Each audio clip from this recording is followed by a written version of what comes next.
Racist manager fires black employee, shocked when he returns as her new boss. The camera opens to a corporate office. The sound of keyboards clicking, phones ringing, and soft conversations fills the air. Employees are at their desks, moving between meetings and tasks.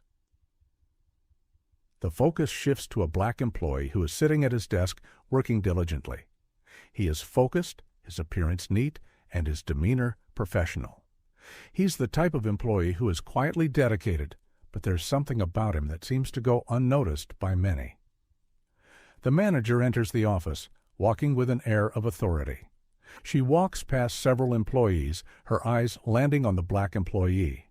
She makes a brief glance at him before turning to speak with another team member, giving the employee little attention. "Let's get this report done. It needs to be perfect. If not, we'll have to redo everything." The camera lingers on the employee's face, showing how he absorbs the harsh tone without saying anything. He nods quietly and begins working on the task at hand. As the day goes on, the manager repeatedly gives him tasks with a slight edge to her voice. It's evident that she doesn't believe in his abilities, or perhaps doesn't see him as equal to his colleagues. He's assigned tedious or menial tasks, while others receive more important responsibilities. The manager stands by a colleague's desk, praising them for a report well done. She smiles and says, "Great job. You really nailed this one. I knew I could count on you." As she walks by the black employee's desk, she says coldly, "Make sure you stay on top of this, okay?" Her voice lacks any warmth or appreciation. The black employee notices the bias. He can feel the dismissive attitude from the manager and sees how his hard work is often overlooked. He doesn't react immediately. Instead, he channels all of his focus into his work, trying to prove his worth.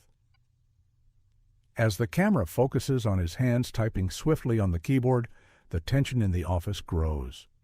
The employee works silently, not letting the manager's actions affect him.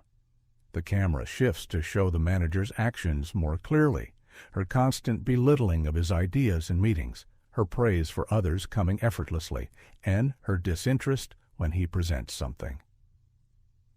In one meeting, the employee offers a suggestion, but the manager interrupts him mid-sentence. "We've already discussed that. Let's focus on what actually works." The employee's expression doesn't change. He nods, waiting for the discussion to continue. The camera lingers on him for a moment, showing that despite the disrespect, he stays professional and focused, trying to get the job done without confrontation. The office is busy. Employees are at their desks, some on calls, others working on documents. The black employee is sitting at his desk, quietly focusing on his computer screen. His face shows concentration, but there is an underlying tension. The manager walks in holding a stack of files. She approaches the employee's desk, her footsteps echoing in the otherwise quiet office. "You missed a deadline on this report. It was a simple task, but it's still incomplete." The employee looks up, his expression surprised. He checks his screen and realizes he missed something minor that he didn't catch earlier. "I'm sorry, I'll get it done right away." The manager's face hardens. She doesn't show any empathy or understanding. Instead, she raises her voice. "No, this is not acceptable. I've given you many chances, but you continue to disappoint me." The employee tries to explain, but before he can speak, the manager interrupts. "You're not cut out for this job. I'm going to have to let you go." The employee's expression shifts to shock. He was not expecting this reaction, especially over something so small. He stands up slowly, trying to keep his composure. "I don't think this is fair, but I respect your decision." The manager doesn't respond. She simply watches him as he gathers his things, walking out of the office with dignity, despite the humiliation. The other employees, who have been silently watching, exchange glances with each other. Some look uncomfortable, while others feel the weight of the situation, but stay silent. A few of them glance nervously at the manager, unsure if they should speak up. No one intervenes. One of the employees looks at the employee walking out, showing a hint of sympathy, but quickly looks away, not wanting to get involved. Once the employee is gone, the manager stands at the front of the office. She holds her head high and looks at the remaining employees. "Well, that's how things go sometimes. We can't afford to make mistakes here. If you can't handle the pressure, you'll be out the door, just like him." Her tone is sharp and dismissive. The employees don't speak up. They're too afraid to challenge her. Some of them exchange uncomfortable looks, but they keep their heads down and continue working. The manager watches them for a moment, seemingly proud of her decision. "Let this be a lesson to all of you. If you can't keep up, you'll be replaced. I don't have time to babysit." The room is quiet except for the sound of typing and the occasional shuffle of papers. The manager returns to her office, her steps firm and confident as if nothing out of the ordinary happened. After the firing, the employee walks down the street, his expression a mixture of shock and frustration. He feels undervalued and disrespected, but rather than succumbing to despair, he pushes forward. The camera shows him in various settings, applying for jobs, attending interviews, and sitting at home looking through job listings with determination. Cut to a scene where he's working at a different, low-paying job, perhaps as a waiter or in a warehouse. He's still focused, but the work is physically demanding and less fulfilling. Despite the hard work, there's an air of disappointment as he realizes this is not where he belongs. A montage plays, the employee working late hours, attending online courses to further his education, and studying at home. His face shows determination, even through the setbacks and frustrations.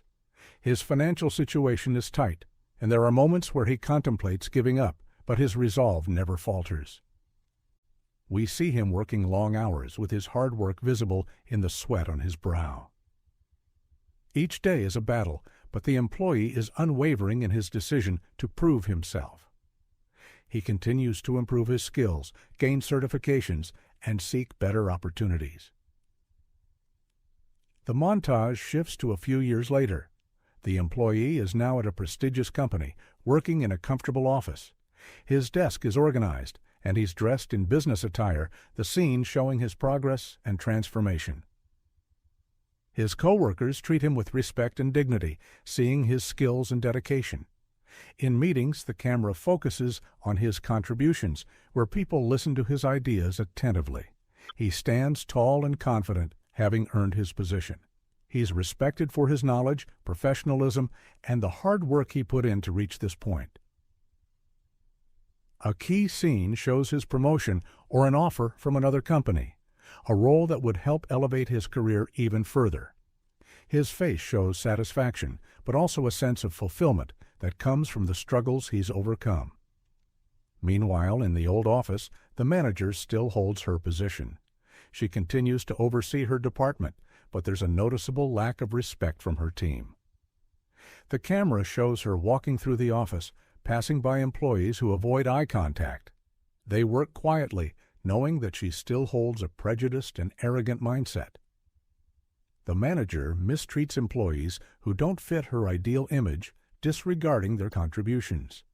She continues to favor people who align with her ideals, and her racist behavior remains unchallenged. Her leadership is self-serving, and while she seems confident, there's an air of resentment from the people who work under her. Time has passed, and the employee enters the office once again. This time, however, there's a noticeable difference. He walks with confidence and authority, his attire sharp and his posture strong. The camera follows him as he enters the building, his steps purposeful. He walks past the familiar reception area and heads toward the elevator. The office that once felt like a place of rejection now seems to hold his potential. The camera cuts to the manager's office where she is speaking with a colleague. She doesn't notice the employee walking in at first, but when she hears the sound of his footsteps approaching, she looks up from her desk. For a moment she freezes, her face pales, and her eyes widen. She tries to mask her shock, but it's evident. The employee is now standing before her, and he's not the same person she dismissed years ago. He's the new manager, in charge of the very department where she once held power. under her breath. How? How are you here?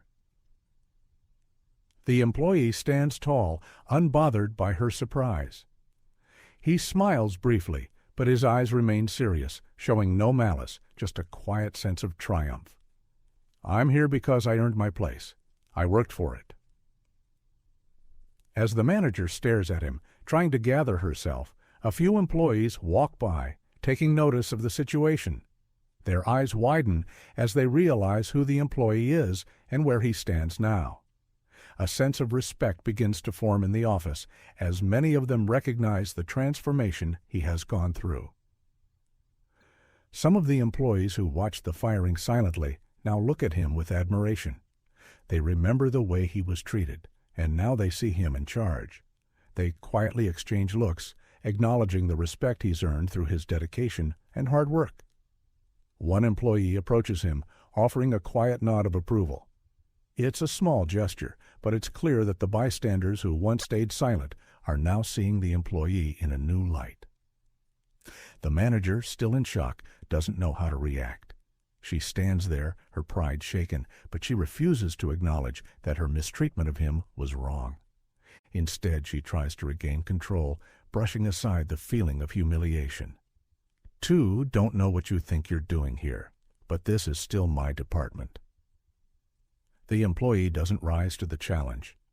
He looks at her calmly, unaffected by her deflection. Not anymore. It's my department now.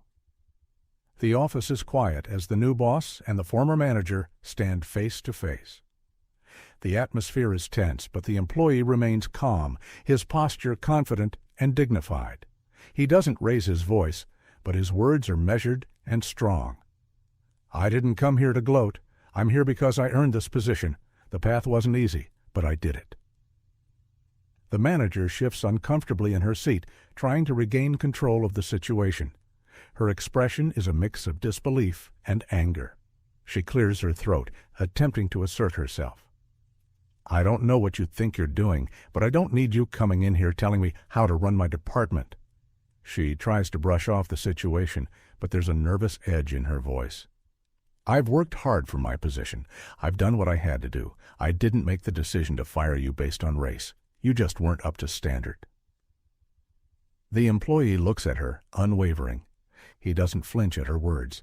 He knows exactly what she's trying to do, justify her actions. Don't try to spin it. You know the real reason. You judged me based on how I look, not based on my work or my abilities. The manager looks away, not wanting to admit the truth, but the employee is undeterred. You fired me because of the color of my skin, and you thought I wasn't good enough. But here I am. Not only am I good enough, I'm better than you ever gave me credit for. As the conversation unfolds, the other employees, who have been quietly observing from their desks, begin to speak up. The air in the office shifts, as the silent bystanders no longer feel the need to stay quiet. One employee stands up, walking over to the confrontation. He's nervous, but his voice is steady. You weren't the only one she treated like that. I've seen it too. She always gave the best tasks to others, while some of us were left with nothing. And she never once considered if we were qualified. The manager glares at the employee, but they don't back down. Another employee joins in. I've worked here for years, and I've seen people leave because of her behavior. It's not just you. She belittles everyone who doesn't fit her idea of what they should be. The manager looks around the room. Her face flushes with frustration, but she's no longer able to defend herself. The employee stands tall, not needing to speak any further. His point has been made. The weight of the truth is in the air. Racism isn't just about being overt. It's about how people are treated, how they're overlooked or judged based on things that have nothing to do with their ability. I'm not asking for your apology, but this department will no longer tolerate that behavior. The manager stays silent, but it's clear that the dynamic has shifted. She has no response. The office is still. The former manager sits at her desk, her face a mix of defeat and anger. She looks at the employee, now in his position of power, standing in front of her. I know I treated you unfairly. I was wrong. Her voice falters and she looks down for a moment, her shoulders slumped. She finally lifts her head to meet his gaze. "I was wrong to judge you. I should have known better. You deserve this position more than anyone else." The employee listens quietly, his face expressionless as he takes in the apology. He doesn't say anything immediately, but his gaze remains steady and calm. "I appreciate the apology, but words don't change actions. You've made your mistakes, and this isn't about me seeking validation anymore." The manager nods, understanding that her apology is only the first step, but she can't undo what has been done. "You need to earn the respect of the people here, not just by saying the right things, but by showing that you've learned from your mistakes." The manager is silent, absorbing the weight of his words. Her expression is now one of regret and realization. Final scene. The camera cuts to the employee, now fully immersed in his role. He moves through the office confidently, his demeanor one of respect and dignity. He speaks with employees, guiding them with authority, but never belittling them. He listens attentively, and they look up to him with admiration. The office is different now. There's a sense of unity and respect in the air. The camera focuses on employees working together harmoniously, with the employee leading his team without bias or prejudice. He's earned his position, not because of how he looks, but because of his hard work, his values, and his character. The employees respect him because they see his true worth. Closing message. As the camera focuses on the employee, sitting confidently at his desk, a message appears on the screen. Message on screen. True leadership comes from within. It is not defined by appearance, but by actions. Respect is earned, not given, and equality is not a privilege, but a right. The camera fades out as the employee continues working, a symbol of empowerment, equality, and leadership that transcends prejudice.